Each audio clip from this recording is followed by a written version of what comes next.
Mick Jones from The Clash once said, should I stay or should I go? The answer is, we're staying.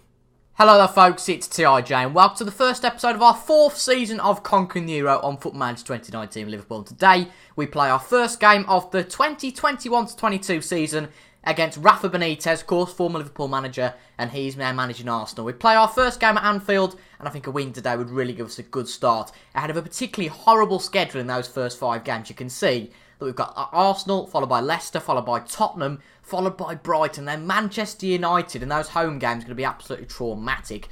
But if we can get through and win all 5 of them, wow, it would have been an absolutely fantastic start. But I bet you guys are really intrigued to see why we've stayed. I did say at the end of the last season that we'd probably be leaving. If I was going to make an excuse, I'd say that we didn't want to leave. I'm not going to make an excuse. The excuse is that there just simply wasn't anyone to go to as realistic. The Juventus job was open and the Bayern Munich job was open. Neither team really considered us, which is absolutely fair enough. I said this before. And there wasn't anybody particularly big open. We went for Napoli, we sacked the manager again, even after they sacked him in February, and there wasn't really much interest there. So basically we've stayed here because we've had to, and I'd say we've made the most of it as well. We have sold a hell of a lot of players. We haven't particularly bought many players in. That's a bit of a bugbear of mine. I did hope to bring a few more players in, but this is a huge squad, and to get 25 players as a maximum to make sure they're all registered is a real trouble. So we've done the best we can. We've pretty much kept everyone we wanted to. There's one player that wants to go I'm a little bit gutted about, but nonetheless, it's not someone that's massively important. But shall we just get straight into the transfers now? So, transfer history. We've bought 3 players in, but we'll focus on the outs first, shall we? So, Karius went to Besiktas. That was organised at the start of the series. We sold Pedro Chirivella to Fulham for 10 million. He was 24 years old. He wasn't going to get any better. He played a few games for us, admittedly, and didn't do that well. He was doing decently over in Nice and when he played for Wigan in the Championship. But Fulham, who are now back in the Championship, give us an offer of 10 million, and we just accepted that. I didn't really see the point of keeping him. Ryan Kent's another one who's very similar, 24 years of age. He wasn't going to get to the first team. Been out on loan for 6 years, is that now? 1, 2, 3, 4, 5, yeah, roughly 5 years. And we were never really going to consider playing him. So Fenerbahce coming with a 9.75 million offer.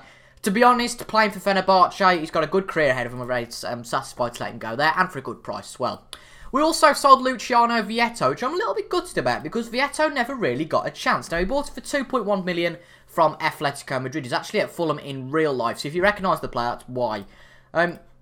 And he played 7 games for us before picking up a really nasty injury. We can look at his... No, we can't look at his medical history now, I don't think. But, there we go, injuries. He picked up a really nasty injury, here we go. Damaged cruciate ligaments, which meant he was out for 6 months. He was back at the end of the season, but after that, he wasn't really in the top hierarchy. We've got a hell of a lot of players who were doing better. He did well when given his chance, but he only got 7 games. We went out on loan to Boca Juniors, and for this year, he's getting a bit older now, and he wasn't really the players I thought he would be. And to be fair, Roma came for a £15 million bid, and we've made a 12.9 million profit on him. If you wanted to talk about percentages, fair enough, but that's a massive percentage gain we got on him, so I'm very happy about that. Next on the outs in terms of permanent, we've sold Jorginho Wijnaldum. If we look at the details, which I've done a hell of a lot of this summer, I've looked at the details, see who's performing well, who's not, and that's a bit pants. He's played 22 games, 26 overall, with a 6.85 average rate, which isn't too fantastic, and Wijnaldum's just turned 30 last year, and to be fair, Bournemouth offered 16.25 million for him, 20 million as a full offer, depending on future fees, of course, and that was a good enough offer to satisfy me to go. Now, there's a few players that have gone out on loan. The 2 that are significant that have gone out on loan are Sheridan Shaqiri to Valencia. Now, I can't remember if there's a future transfer clause in this contract. There is. 17.54 million is the future fee, because I'll be honest, Shaqiri, again, he's one of those that he's a good player, but he's on the wrong side of 20 now. He's a decent player, but is he good enough for a title-winning side, which is exactly what we want to do? Probably not. So he's gone out on loan to Valencia with the option to come back in the future, but that's a very good price for Shaqiri if he does leave the club. And Mario Götze has gone back to Germany, to Wolfsburg on loan, surprisingly. I don't think there's a future fee in this one. Oh, no, okay. They've offered 27.5 million for a player that we bought in a bit stupidly. We played £36 million for. He hadn't played many games to start the save, and I thought, why have I bought him in? He never fit in because he's an attacking midfielder, and to be quite honest, we don't play attacking midfielders. We play a 4-4-2 or a 4-2-4, whichever way you want to look at it. And he never really fit in. So Wolfsburg came with an offer. We did have a few offers from Milan to take him back there, and for Fenerbahce for about 20 million. But I wasn't quite convinced by that. And Wolfsburg came in later with a loan offer for an optional third. can't say the word, optional future fee of 28 million, and we accepted that as well. That was fairly fair enough. That's it in terms of the big names. A few players have gone out on loan, and we've released 2 players. Well, we've released a lot of players that are youngsters, the likes of Rajari. He's been here for a long time, but just didn't fit in. He's actually gone to Derby County. Bobby Adekanye is on trial with Oxford. And there's even more names in there. If you want to pause the video, please do. But the 2 obvious names down at the bottom are Dominic Solanke and James Milner. Now, Solanke just never fit into our team, simple as. He played 5 games for us and scored a few goals, to be fair to him. But if you look at his record at Leicester the season after, he was rubbish. He wasn't too bad at Parma, but that was in the Italian league. You know, he was never going to fit in with Balotelli, Origi, Aguero, and who's the other one? Firmino in there as well. And James Milner left on a free. He didn't want to stay at the club, and Wolves have actually picked him up on a free transfer. That's quite an exciting one. But if you look, he only played 7 games for us last year. I don't think he had an injury at any point, so we just left him out. And you know, I think that's a good sale for him. So in terms of our profits, we have made roughly. For some reason, there's no total on the left. That's a bit odd. We've made about a 15 million profit in transfers, but we've bought 3 players in. Now, we're not going to focus on the top one because that's a head of youth development buy. We'll click on him if you want to pause it there. Fair enough, but I'm not too bothered about him. I don't really know why they brought him in, to be honest, but nevertheless. Now, I felt that over the summer we needed to improve defensively. Attacking mindedly, we were brilliant. We scored the most goals in the league last year, but defensively, we were quite poor. So we've gone out and spent 18 million on an ageing Keylor Navas, which is personally a good buy. If you look at his record, he played 29 games. Actually, he only played 3 for PSG last year. That's because they must have bought someone else in who was, you know, the next best thing. There we go. Of course, they signed Alisson from us. How can we forget that? So Alisson played a hell of him, but we already know that Keylor Navas is a solid player. The season before, he only conceded 23 in 29 and got 14 clean sheets. Of course, a former Real Madrid player. Experienced, good goalkeeper as opposed to Joe Hart, who's been going really down. And I think that's a good signing, a good solid signing at the back. Let me know what you think in the comments, though. And it's a 2-year contract he's on. He'll probably released after that. We've only put... cold tea. We've only put 1 more player in, which again is defensive-minded, and that's Jonathan Tah. Now, last year we did try to sign Jonathan Tah ahead of Emmanuel Mamana, but unfortunately that deal fell through, and for some reason we can't compare him with Mamana, which is awful. There we go, he's there. And Jonathan Tah is a similar player to Mamana. You'll notice that Mamana's a key player and Jonathan Tah's a rotational player, and in fact, Mamana is much better in terms of star rating. That never means anything in FM. We can always get a better player out of Jonathan Tah. 23.5 million he's cost us, and if you look at his reports, he's about 5th on the pecking order. So Mamana and Virgil van Dijk will be our 2 that start at the centre-back pairing at the top, and then you'll have Mia, Gomez and Tah filtering in as centre-backs in rotations. That's our squad, very much trimmed down from last year. We've got the 2 goalkeepers, pardon me, Joe Hart's in the under-23s, ready to leave whenever, basically. He's only got a 2-star ability now. You'll notice there's a few players that have gone down to the under-23s, the likes of Oxlade-Chamberlain. He's not needed, and unfortunately we couldn't sell him just yet, but he has got a broken leg, so, you know, it doesn't really help. There's a few other players down there that are still in the under-23s, particularly as well, Divock Origi, but possibly... I did try to get rid of Origi, because if you look at his stats, they were a bit rubbish last year, but we might call on him when needed. But in terms of defenders, we've got the 5 we talked about earlier, as well as Almi Toure, Fabinho, Alexander-Arnold and Robertson. If we look at the clear player that's out there, and that's Alberto Moreno. He's actually played well whilst he's been here, but he's been moaning now, saying he wants to leave of his own fruition. Atletico Madrid and Aston Villa are interested, but we're not going to let him go for anything less than 30 million. But unfortunately, we can't bring players in now, so we've got to hope to God that Robertson stays fit. I mean, in the midfield, we've got Henderson, Grujic, Keita. That's really trimmed down, actually, from last year. I didn't realise it was that bad. To be fair, we have got players that are unavailable and not at the club there. No, that's just Moreno it's took out. Blimey, I didn't realise we had so little in the way of central midfielders. That's a shock, that is. For me, Fabinho, Grujic...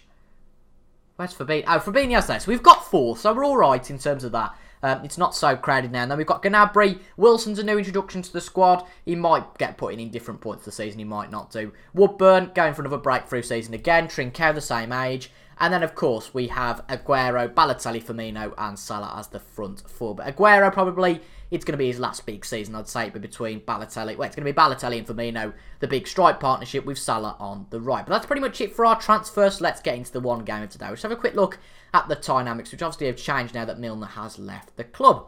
So Firmino and Salah are now the top players. Now, if you are eagle-eyed, you will notice that there's a bid from Real Madrid for Roberto Firmino for 91 million.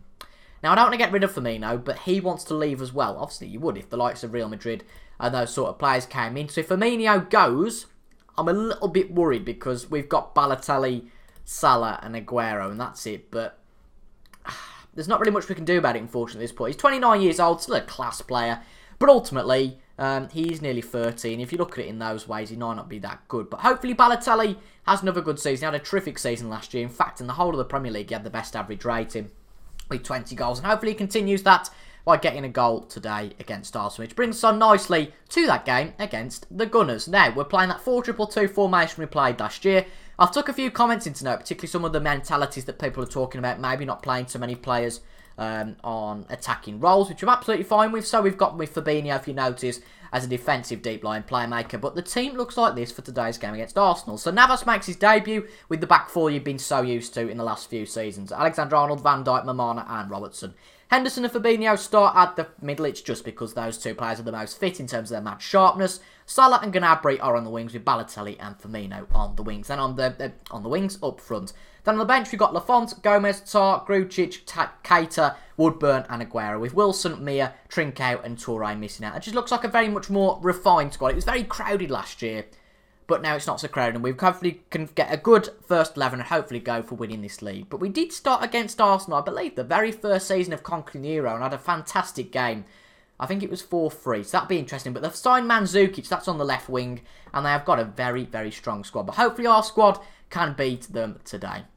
So let's tell them to go out there and give them the fans' money's worth. I'm not sure what will happen at the start of this season. Again, it's a completely new season, so time for players to prove their worth to the team. We're playing a Friday night game. It's the first game of the Premier League season, and hopefully we can come out as victors. I'm just going to check that we are recording, because that might be a bit rubbish if we're not recording our audio. We are, though, and that is fantastic. But we're 5 minutes in. Nothing happened quite yet. Arsenal are seeming to dominate a little bit, to be fair. They've only had one shot, so it's not all that bad. But hopefully we can win this one, because it would really give us a good bit of morale if we won it. Obviously, if we lost, it would be the opposite effect. Good pass from Henderson, though, out onto the right. Alexander-Arnold to Salah. Salah into the box for Firmino. Firmino shoots, and it's all a bit of a mess up. But Balotelli gets the last touch. And Mario Balotelli makes sure he starts the season off with a goal. It's his first goal of the season, hopefully the first of many between a striking partnership of Mario Balotelli and Roberto Firmino. Let's have a look at this one, though. Alexander-Arnold, a bit odd this one, I must admit. It was our first shot of the game.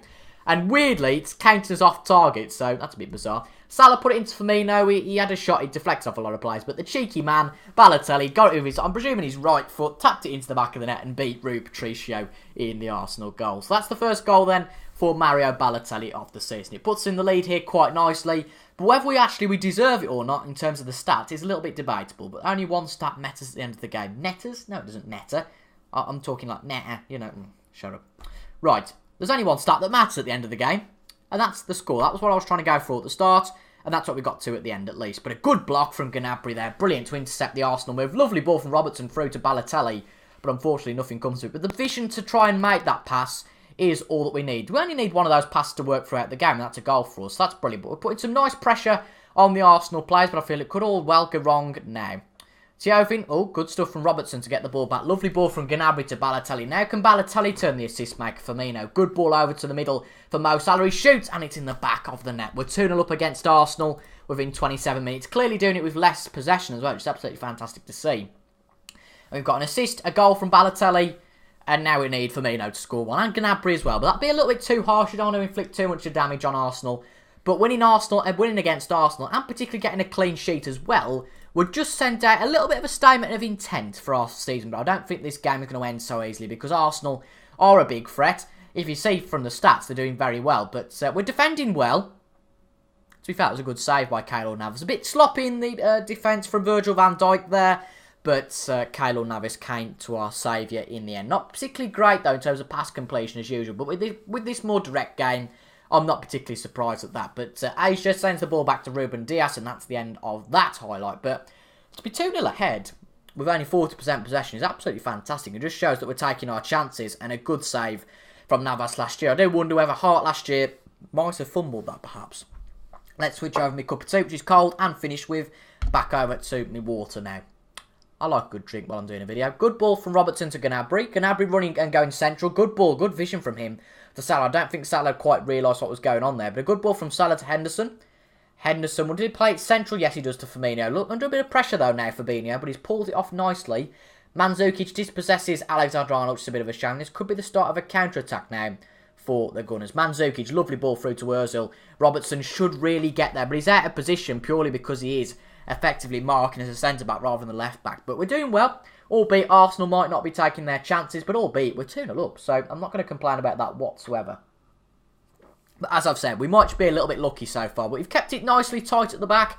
They've had 7 shots, and we've obviously must have saved those quite well. But to be 2-0 up at half-time is absolutely fantastic. We're going to tell the boys not to be complacent, because at the end of the day, the stats say that we shouldn't deserve to be winning. We've mugged Arsenal, really, so far. So whether that comes to fruition in the second half, just reminding the players that you shouldn't be complacent, because we're not necessarily playing that well. But I suppose if we look at it, we're taking our chances. 3 shots, 2 goals. Could it be 4 shots and 3 goals? Not quite from Balotelli there. He got his head to the ball and he got it to roll towards the goalkeeper, but nothing quite coming of it. And I must admit, for that one to be a goal, it would have to be blooming special. But a good ball to Ozil. Bizarrely, though, he's playing with the number 9 now, which is a bit of a weird one for us. But a good ball from Henderson to Salah, and Salah very quick to get there. Great stuff from him. But Salah gets dispossessed. But Gnabry has a shot. He puts it back in, does he? No, but Bellerin gets the better of it. It's a bit of an awkward angle there for Gnabry. He could have made it 3-0, and now Arsenal might get the impact. Tiervin on the edge of the box. Navas makes a save. Virgil van Dijk, good stuff to get it out. And that is the type of defence that we need to win this Premier League title. That's exactly what I want to do. But I feel like this won't be a clean sheet just because of the pressure that Arsenal are constantly putting on us now. Ozil to Mandzukic. Mandzukic back out to Ozil. Ozil to Mandzukic.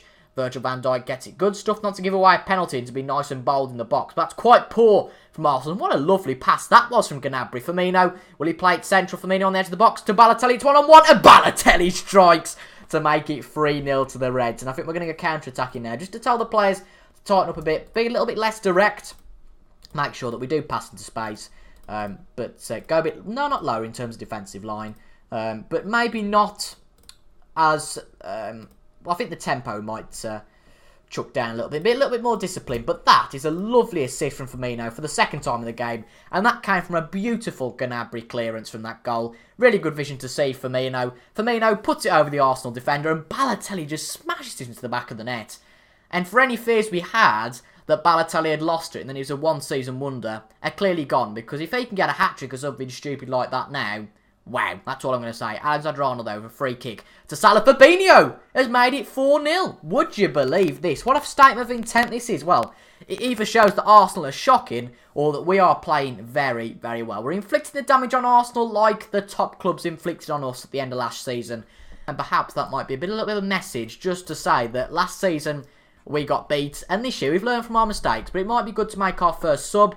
Just wait to the end of this highlight. This may well be an Arsenal goal. Lacazette gets it and Navas fumbles. And it's a goal for Arsenal. But I don't particularly think it's going to make too much of a difference now. Apparently it's Navas' mistake.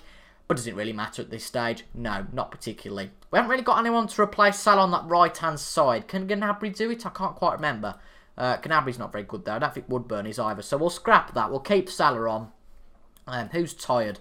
Who's not got the match sharpness? To be fair, they all have in this squad. So... I think we're going to leave it a few minutes before we take anybody off. But yeah, it was a bit of a daft decision to come out from Navas. But in a very good game for him so far. A very good, composed game. Considering they've had 14 shots. Only to get 1 goal from it. He's played well. So apart from that one mistake, which we can forgive him for. Ultimately, if we were 1-0 up, it would be a big mistake.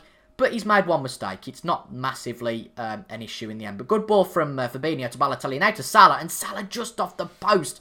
And that could have been 5-1 to us, which has definitely killed off the Gunners away from home. Gnabry, back to Robertson. Will he put it into the box? Gnabry back again. Good 1-2 play between these two. Surely not again. Good ball from Robertson to Fabinho.